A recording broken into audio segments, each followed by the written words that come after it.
Hello, good morning student. Today we are going to learn the chapter number 20 Farming brings prosperity.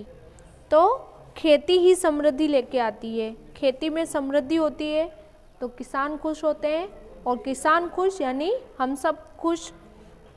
Respected मामा जी, ये एक letter है, letter इस pattern में होता है।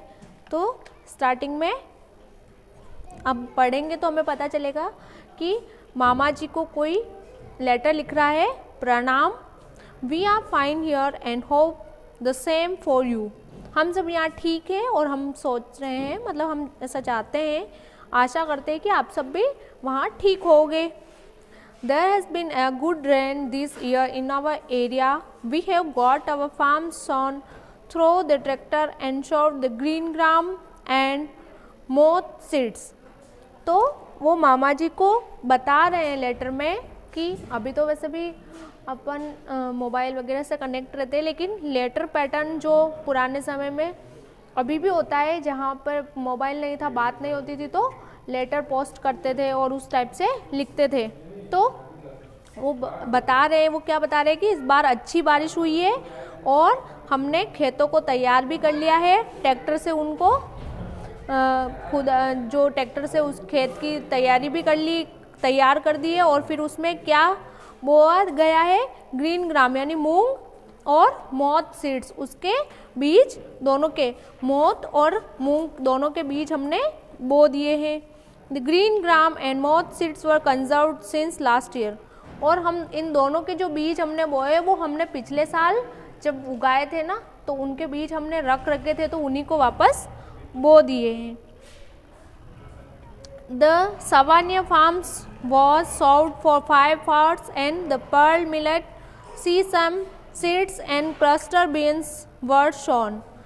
और क्या बोल रहा है, एक जो उनके फॉर्म का नाम होता है, जैसे अपने भी खेतों का अलग अलग नाम दे देते हैं कि वो वाला खेत, इसी ही तरह जो सवानिया फॉर्म है, मतलब वो खेत है, उसको हम 5 घंटे से बुआई करी और उसमें क्या क्या बोया था हमने, बाजरा और तिल्ली और ग्वारफली बो दी थी। The seeds of sesame were brought from the cooperative society. ये जो हम तिल के बीज है वो कहाँ से लाए हैं, कोऑपरेटिव सोसाइटी से लेके आए हैं। And the seeds of pearl millet and cluster beans were brought from the market. और जो बाजरा और ग्वारफली के बीज थे वो हम मार्केट से लेके आए हैं। Now the crops appears to be good. और अभी फसल बिल्कुल अच्छी दिख रही है क्योंकि बारिश अच्छी हुई है। We have also done the weeding of the farms. This day we are living in our डानी a small house on the farm only.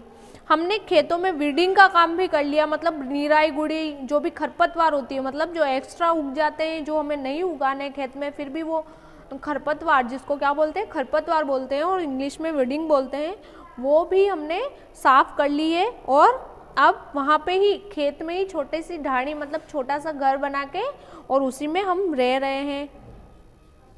We also place the scarecrow in the farm. Scarecrow यानी बिजू का, जो मतलब ऐसे आपने देखा होंगे पुतले टाइप दिखता है, जो दूर से देखो तो बिल्कुल आदमी जैसा लगता है, उसको खड़ा कर देते हैं खेतों के बीच में, ताकि पक्षी और जो भी जानवर है यूँ डर जाए और खेत में नहीं आए।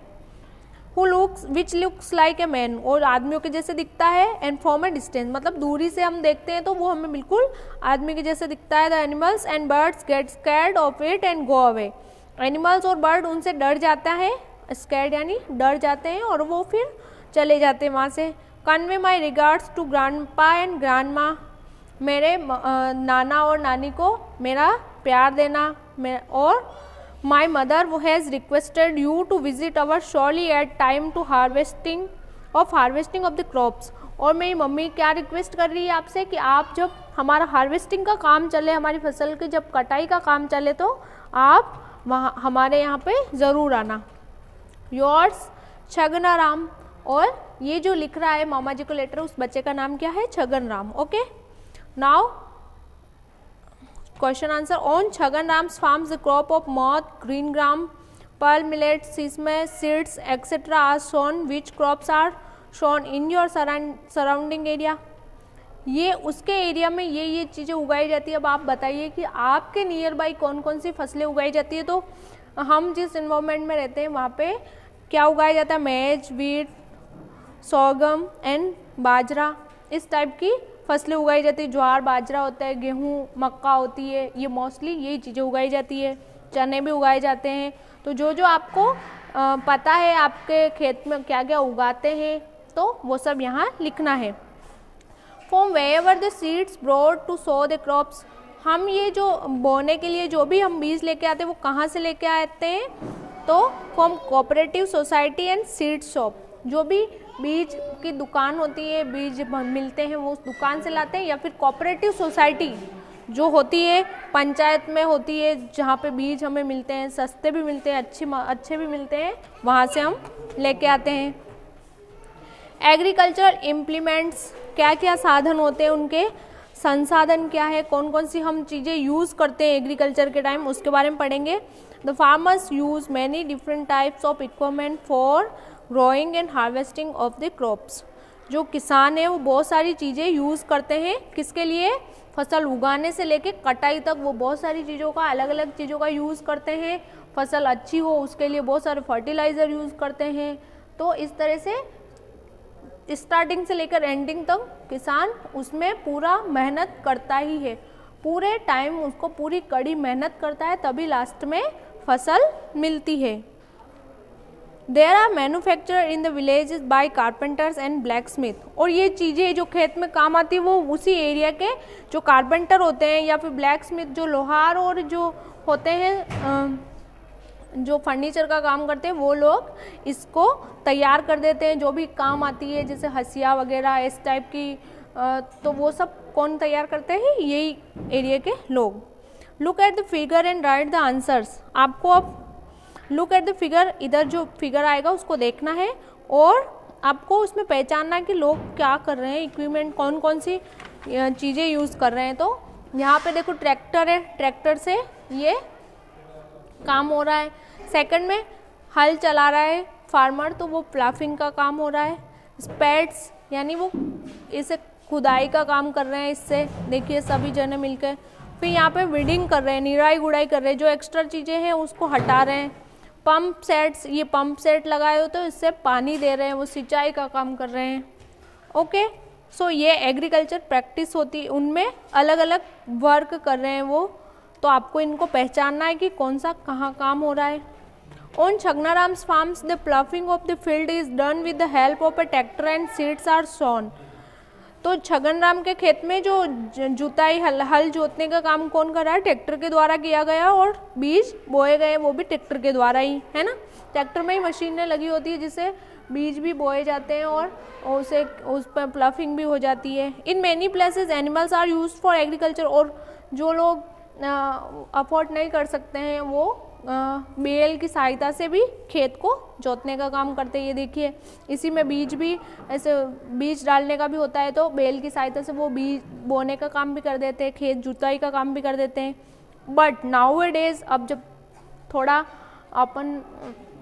थोड़े साधन मिल रहे हैं किसानों को तो फिर वो उनकी सहायता से काम कर लेते हैं। Nowadays machines are use in the agriculture practice, machine ज़्यादा काम में आ रही है, थ्रेसर वगैरह आ गए हैं, ट्रैक्टर वगैरह आ गए, तो थोड़ा लोड कम पड़ा है। Instead of man and animal, अब आदमी और जानवरों की ज़रूरत कम हो गई है, थ्रेसर मशीन्स वगैरह सब काम कर लेते हैं। ठीक है, ये देखो एनिमल से ऐसे होता था लेकिन अब थोड़ा चेंज हो गया, तो ट्रैक्टर वगैरह से हो जाता है। फसल की जो कटाई होती है उसमें जो सफाई का काम है वो सब भी हार्वेस्टर होता है, थ्रेसर होता है, उससे सब हो जाता है harvesting work. What is the use of, ये क्वेश्चन आंसर है आपको नोटबुक में करने हैं। What is the use of animal in agriculture, अब एनिमल का यूज़ क्या है, तो क्या कर रहे हैं एनिमल्स, प्लफिंग के लिए, ट्रांसपोर्टेशन के लिए, जो ब्लॉक कार्ट होती है, बैलगाड़ियाँ वगैरह होती थी, वो अभी भी होती है, बहुत सारे गाँव में अभी भी है, तो उसकी सहायता से क्या होता है, ट्रांसपोर्टेशन हो जाता है, खेत से घर पे लेके आ जाते हैं। पहले मार्केट में भी ऐसे ही ले जाता, अभी तो ट्रैक्टर है और भी बहुत सारे साधन हो गए हैं, पहले एनिमल्स के द्वारा ही उनको मार्केट में भी पहुंचाया जाता था। तो इनके क्या काम है, इस क्वेश्चन का आंसर आप यहाँ से भी लिख सकते हैं। What is the use of animals in agriculture, तो for ploughing and for carrying crops one place to another, उसके लिए हम एनिमल्स का यूज़ करते हैं। तो इसके लिए एक वन वर्ड है, ट्रांसपोर्टेशन के लिए भी आप यूज़ करते हैं। Which implements are used in agriculture, implements कौन कौन सी चीज़ें आप यूज़ करते हैं एग्रीकल्चर में। तो सेकंड क्वेश्चन का आंसर क्या लिखेंगे, sprinkler, harvester, shovel, tractor, spade, sickle etcetera.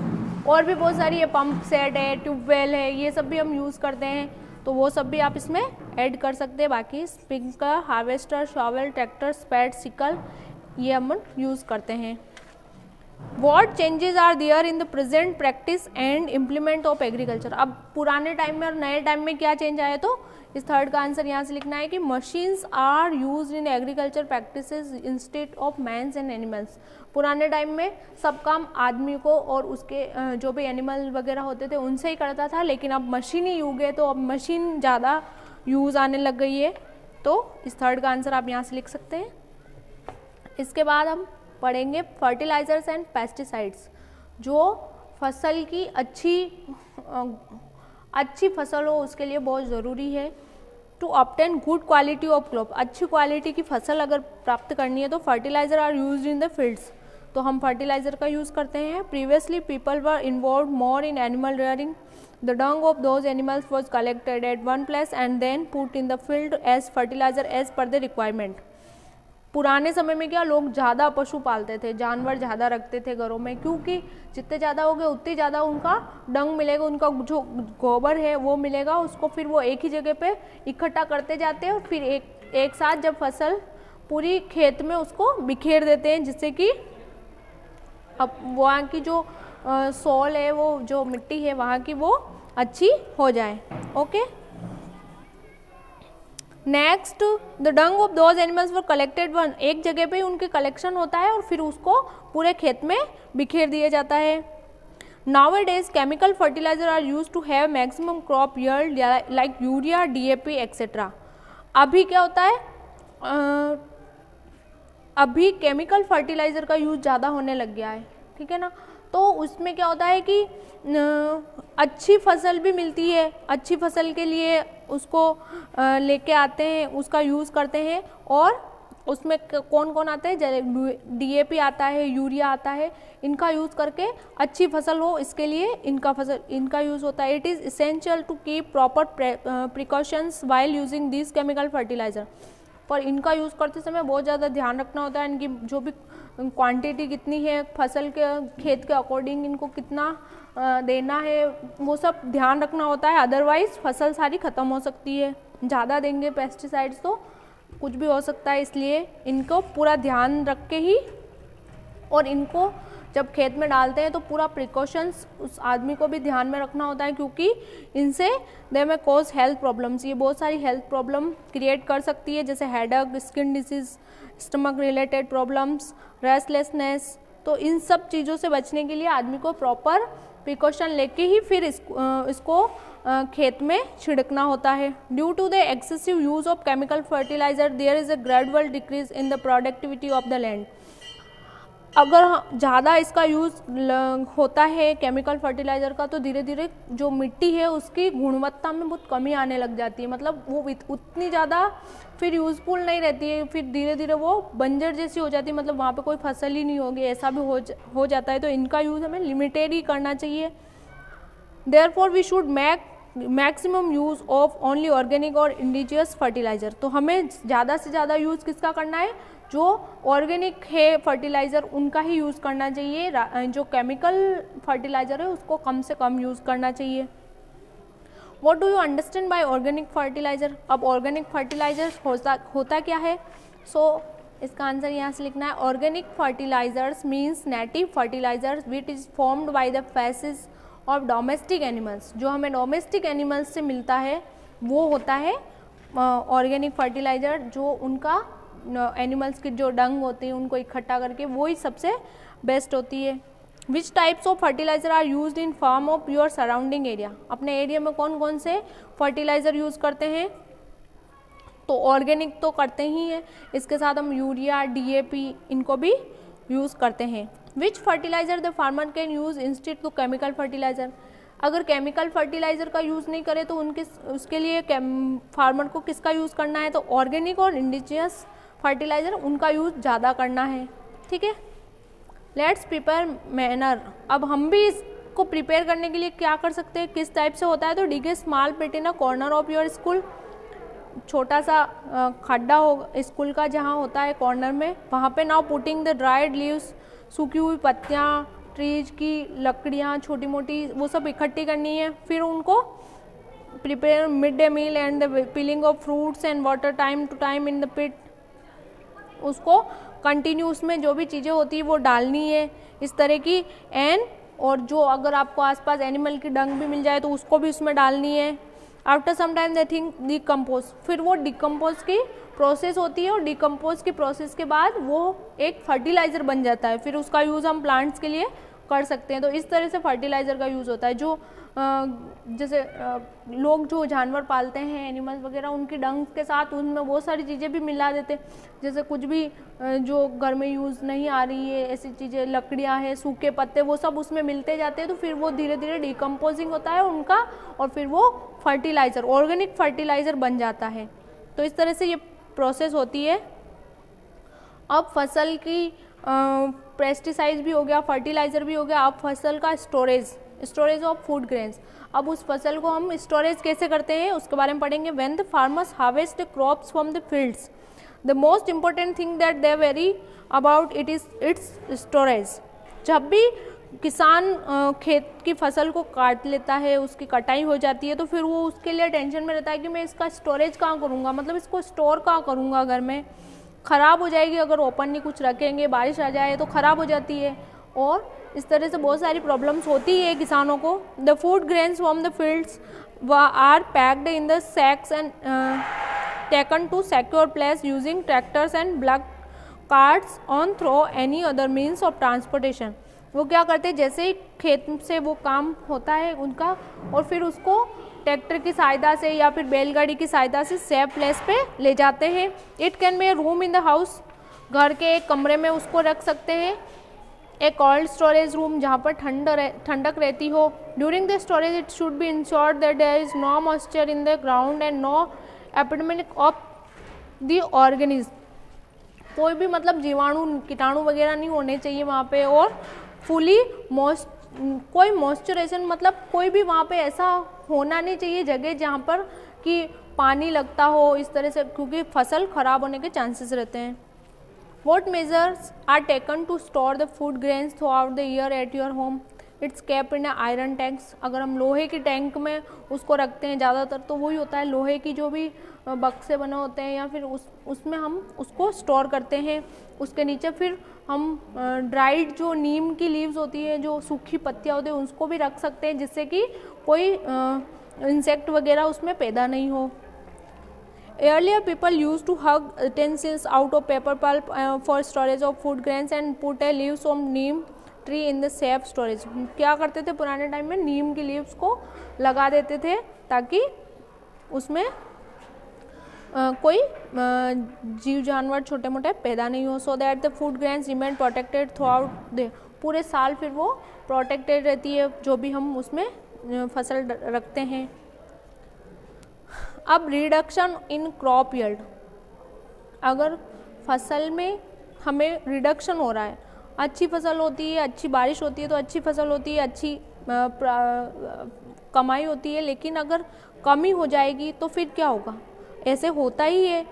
If it rains timely then the crop yield in the farms is high. अगर अच्छी बारिश होती है तो खेतों में अच्छी फसल होती है। Sometimes it does not rain timely on due to very heavy rainfall. कभी कभी ऐसा होता है बहुत ज़्यादा बारिश हो जाती है, कभी कभी ऐसा होता है कि बारिश नहीं होती है। तो दोनों ही कंडीशन में क्रॉप स्पॉइल हो जाती है, मतलब फसल बर्बाद हो जाती है। It has a very adverse effect on the earnings of the farmer. और ये फिर किसानों की जो अर्निंग होती है उस पर बहुत उल्टा प्रभाव डालती है कि खेतों से जिनको पूरी इतनी मेहनत करके जो फसल उगाते हैं और फाइनली एक अगर बारिश ज़्यादा हो गई या बारिश कम हो गई तो फसल पूरी नष्ट हो जाती है। Many times the crops are infected and hence destroyed. कभी कभी तो ऐसा होता है फसलों में कोई बीमारी लग जाती है जिसकी वजह से भी सारी फसलें ख़राब हो जाती है। Sometimes a farmer does not get the equal returns of the total expense that he makes on cultivation. कभी कभी क्या मोस्ट ऑफ ऐसा होता है कि किसानों को उतना नहीं मिलता जितना वो उसमें खर्च कर देते हैं, क्योंकि फसल बोने से लेके कटाई तक उनका जितना भी पैसा लगता है, कभी कभी ऐसा होता है कि भाव तो वैसे भी कम ही रहते हैं फसलों के, लेकिन कभी कभी ऐसा होता है कि जो नेचुरल कैलामिटीज़ है उसकी वजह से फसलें बर्बाद हो जाती है और फिर किसानों को कुछ भी नहीं मिलता है। Here are some question, which medicines are used to protect the crops from disease? बीमारियों से फसलों को बचाने के लिए हम क्या यूज़ करते हैं? तो गैमेक्साइन, यूरिया, DAP, ये सभी जो केमिकल ये पेस्टिसाइड होते हैं इनका यूज़ करते हैं जिनसे कि फसल को कोई बीमारी नहीं हो। If there is less protection in crop in any farmer field then find out the reason for the same. बीमा अगर फसल कम हुई है तो इसका रीज़न क्या होगा? इनके रीज़न यही है इनकी, या तो हैवी रेनफॉल होगा या फिर रेनफॉल हुआ ही नहीं होगा, या फिर कभी कभी क्या होता है बीमारी से क्रॉप आर इन्फेक्टेड, कोई न कोई इन्फेक्शन हो जाता है उनमें से और फिर वो स्पॉइल हो जाता है। तो इन 2-3 केस में ही वो होता है। Okay, human being start animal rearing to fulfil their requirement. किसानों को अपनी ज़रूरतों को पूरा करने के लिए, मतलब काम में हेल्प मिल जाए उसके लिए वो एनिमल पालते हैं, जानवरों को पालते हैं। Due to this man started getting the facility of food transport and agriculture. खाने के ट्रांसपोर्टेशन, फसल ट्रांसपोर्टेशन और कृषि के लिए वो क्या करते हैं? एनिमल्स को पालते हैं। The fair started being organised and buying selling of the animals. बहुत सारे ऐसे फेयर भी अपने राजस्थान में भी फेयर लगते हैं, पशु मेले जिनको बोलते हैं, जिनमें जानवरों की सेलिंग होती है, उनको खरीदते हैं, बेचते हैं। Festival were being celebrated at the time of ripening of crops. फसल के जब अच्छी होती है तो उस खुशी में भी बहुत सारे फेस्टिवल मनाते हैं। Today we also celebrate festivals and fair such an animal fair in Pushkar on the Kartik Purnima. Kartik महीने में जो पूर्णिमा आती है उसमें पुष्कर में पशु मेला लगता है, ठीक है। एंड फेस्टिवल ऑफ ओणम इन केरला, और ओणम जो फेस्टिवल होता है वो केरला स्टेट में मनाया जाता है at the time of harvesting, जब फसल की कटाई हो रही होती है। Onam is celebrated on occasion of the ripening of crops of T, ginger, cardamom and black pepper and wheat as well as the onset of the peasants season. So Onam जो मनाते हैं उस टाइम क्या फसलें सारी पक जाती है, अच्छी हो जाती है। कौन कौन सी फसलें? टी की, जिंजर, इलायची, कार्डमम, ब्लैक पेपर जो काली मिर्च होती है, गेहूँ, ये सभी पक जाती है, तब ये त्यौहार मनाया जाता है। सिमिलरली और मकर संक्रांति के आसपास मनाते हैं। Pongal is celebrated in Tamil Nadu, और मकर संक्रांति पे क्या मनाया जाता है? पोंगल। कहाँ पे? कौन से स्टेट में? तमिलनाडु में। तो आपको ये भी पता होना चाहिए कि कब कब कौन सा फेस्टिवल आता है। तो मकर संक्रांति के टाइम पे पोंगल कहाँ मनाते हैं? तमिलनाडु में, at the time the harvesting of rice crop start. तब यहाँ पे फसल, जो चावल की फसल है वो कटना स्टार्ट हो जाती है तब, ठीक है। Presently people rear many types of animals such as cow, buffalo, goat, sheep, camel, horse, etc. Draw the table below the copy and fill it. आपको इसको फिल करना है, कॉपी में भी बनाना है इस डायग्राम को। काऊ से हमें क्या मिलता है? मिल्क, कर्ड, काऊ डंग, ठीक है। और इसका यूज़ क्या आता है? Use in making fertiliser and cooking of food. खाना बनाने में और फर्टिलाइजर बनाने में इसका जो काम आता है। इसी तरह बफेलो का भी मिल्क, कर्ड, डंग हमें मिलता है, जो काऊ से मिलता है बफेलो से भी मिलता है, और यही यूज़ इसका होता है, use of making fertiliser and cooking of food. तो सेम यही इसी में लिखना है। गॉड से भी हमें सेम मिलता है, मिगाड़ी मिलती है, और इनका यूज़ भी सेम होता है। फर्टिलाइज़र तो सबसे मिलता है, क्योंकि सबकी डंग काम फर्टिलाइज़र के काम करती है, ऑर्गेनिक फर्टिलाइज़र बनाती है। तो फर्टिलाइज़र तो आपको सब में लिखना ही है, हॉर्स डंग हो, कैमल डंग हो, शिप डंग हो, कोई भी हो, फर्टिलाइज़र सेम है। और बस इनका एक चीज़ होता है, जैसे शिप है, शिप से हमें मिल्क मिलता है, वूल मिलती है, मिगाड़ी। मैकिंग वुलन क्लॉथ्स, फर्टिलाइज़र तो बनेगा ही, तो मेकिंग फर्टिलाइज़र एंड एक और जोड़ना है, शिप से हमें woollen clothes. Making woollen clothes के लिए भी हमें शिप पर डिपेंडेंट होता है, क्योंकि शिप के जो हेयर होते हैं वो उसी से वूल बनता है। Camel hair fibres used of cart riding, ये राइडिंग के लिए, कार्ट राइडिंग जो भी गाड़ी राइड करने के लिए इसका काम में लेते हैं। हॉर्स को क्या करते हैं, राइडिंग के लिए काम में लेते हो। फर्टिलाइजर सब में ऐड करना ही है आपको, हेयर एंड फिशेज, ठीक है। Which animals are reared in your nearby area, आपके एरिया में कौन कौन से एनिमल पाले जाते हैं, तो वो सब भी एनिमल के नाम आपको पता ही है। Cow, buffalo, goat, sheep, horse, camel हमारे इधर नहीं पाले जाते हैं, तो आपको और कुछ भी ऐड कर सकते हो। डॉग पाले जाते हैं, कैट होती है, तो ये सभी एनिमल के नाम आपको इसमें लिखना है। In ancient time what would you have been reason animal rearing, पुराने एंशियंट यानी पुराने टाइम में जानवर क्यों पाले जाते थे, तो फॉर गेटिंग मिल्क, दूध प्राप्त करने के लिए, प्लफिंग फील्ड्स एंड ट्रांसपोर्टेशन, तो इन मेन 3 काम के लिए इनका यूज होता था। Okay. In rearing of cattle care is taken about providing clean and well ventilated shelter, proper and nutritious food etc. to the animals. When we fall ill there is an adverse impact on our working efficiency. जब भी हम इन जानवरों को पालते हैं तो उनका जो जगह होती है उसको बहुत ध्यान रखना होता है, उसमें प्रॉपर उनको खाना देना होता है जानवरों को, और उनके प्रॉपर छाया, उनके सब व्यवस्था ज़रूरी होती है। और वैन वी फॉल इल, जब हम कभी बीमार होते हैं तो अगर हमारे आसपास इस तरह का हम जानवर पालते हैं तो उनका बहुत ज़्यादा इफेक्ट पड़ता है, तो हमें उनकी साफ सफाई का भी ज़्यादा ध्यान देना होता है। In the same way when the animals become ill, और कभी कभी जानवर भी बीमार पड़ जाते हैं, जो हम पालते हैं वो भी बीमार पड़ जाते हैं, तो there is an adverse impact on their working efficiency, और उनके काम में, उनकी उत्पादकता में, उनकी गुणवत्ता में भी कमी आती है।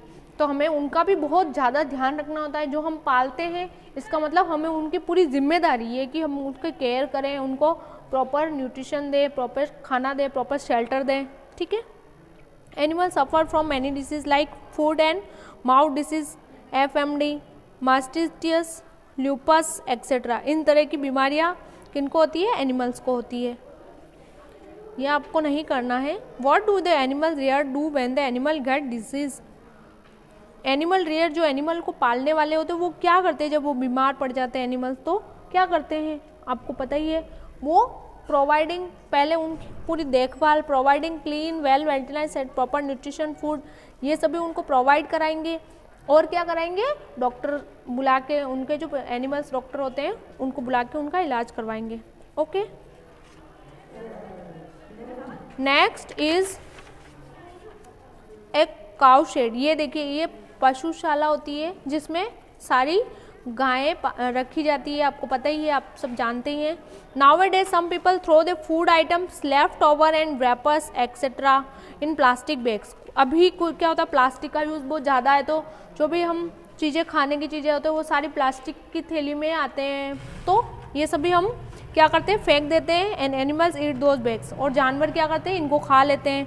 This plastic bag collect in their stomach, और वो प्लास्टिक जो खाते हैं वो क्या होता है, वो उनके पेट में इकट्ठा होता जाता है, कलेक्ट होता जाता है, due to which their intestines block and they die, और उनकी फिर आंतें बंद हो जाती है, ब्लॉक हो जाती है, और फिर वो मर जाते हैं।